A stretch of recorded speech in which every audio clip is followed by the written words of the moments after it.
Kung naamoy mga nangka diha, pwede ra kay na nato buhaton og kindi. Ingon ani ba nga kindi?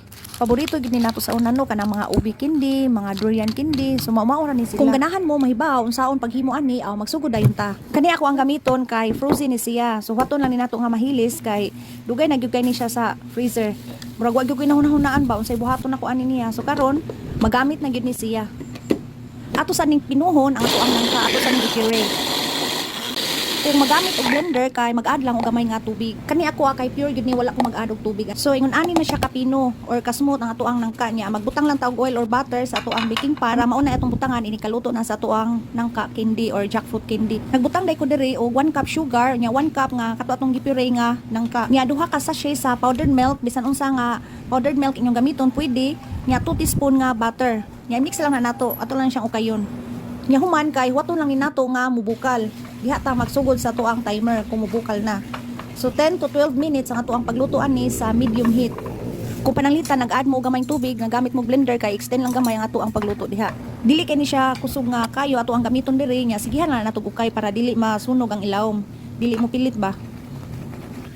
Nag-add ko diri og gamay lang jud kayo nga yellow food color para lang nga mo hayag ang atuang candy. Kay murag luspad ra nga ako ang nangka nga gigamit. Mag-add diri og 1/4 teaspoon nga vanilla. Nya sigihan na gyapon na nato siya ukay hangtod nga mahuman ang 10 to 12 minutes. Hibaw-an day na ninyo nga maluto na ang inyong nangka candy kung mubuwag na siya sa kaha kana inig ukay ninyo ba dili na siya mopilit. Pwede sad inyong testingan sa gamay nga bowl butangan ninyo og tubig. Inyong ibutang diha ang mixture nya kung di na gay siya mulanay or musagol sa tubig kay okay na siya. Ingon na makuptan na ninyo.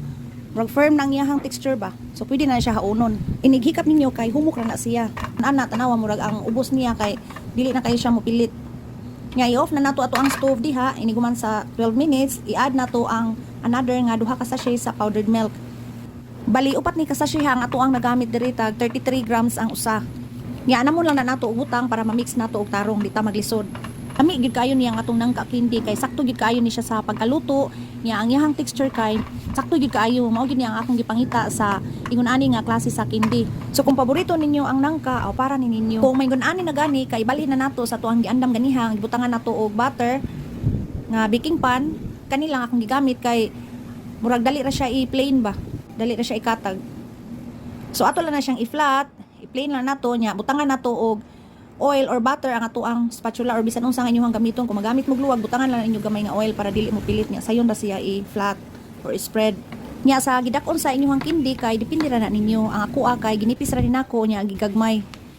Human kay ato lang ning pabugnawon mga duha to 3 ka oras. Sakto jud nga mugahi siya. Kaning ako kay mga 2 hours ra ni nako gipabugnaw. So kinahanglan nga mga 3 hours or sobra pa para mugahi gid ang ato ang candy. Diri kay ako ning gihiwa-hiwa o gagmay nga square. Kung maghiwa mo kay butangan gyud na ninyo og gamay nga oil kung inyong gamiton kay kutsilyo or ako kay pizza cutter man butangan nina akong gamay oil para dili siya pilit. Pero kung masakto na sa kagahi ang ato ang candy kay dili na siya pilit sa tuang mga kutsilyo diha. Kani kay kuwang pagini siya sa oras mo ni nga murag mo bawg-bawg pagani siya. Ako lang nang gibuwag-buwag sila daan para ready na ni siya i-wrap inig mugahi na. Ibalhin lang na ako diha og sudlanan. Nya makita ninyo nga kung sakto na gani siya kay mulight na ang iyang color mura siya katong kamuti candy nga atong himo ba. Tanawan ninyo ingon ani na ang iyang texture kung mugahi na siya. So ready na ni nato puston gamitan na nato diha og baking paper nga pangputos. Ako lang ning giduha sa usa ka wrapper kay murag gamay ra man siya usi kaayo ba. Gidubli lang na nako siya diha og butang. Kung wala mo aning baking paper kay pwede ra sad mo mogamit anang water cellophane. Nya pananglitan walay water cellophane, walay baking paper, pwede ra sad nga di na lang puston kay di naman ni sila magpilit. Nya karon ato na ning tilawan ang ato ang nangka candy guys. Lami gid kayo ni siya kaunon kanang milky kaayo siya. Kana bang inigkaon nimo naa siya pagkapastillas or yema. Makinumdum gitaan nino sa unang panahon mao gid ni ato ang paborito nga candy. So kung naamoy mga nangka diha, suway ni ninyo kay malingaw gyud ang mga bata ni hasta ang mga dagko malingaw pod. Nya diri na lang ta guys. Daghang salamat.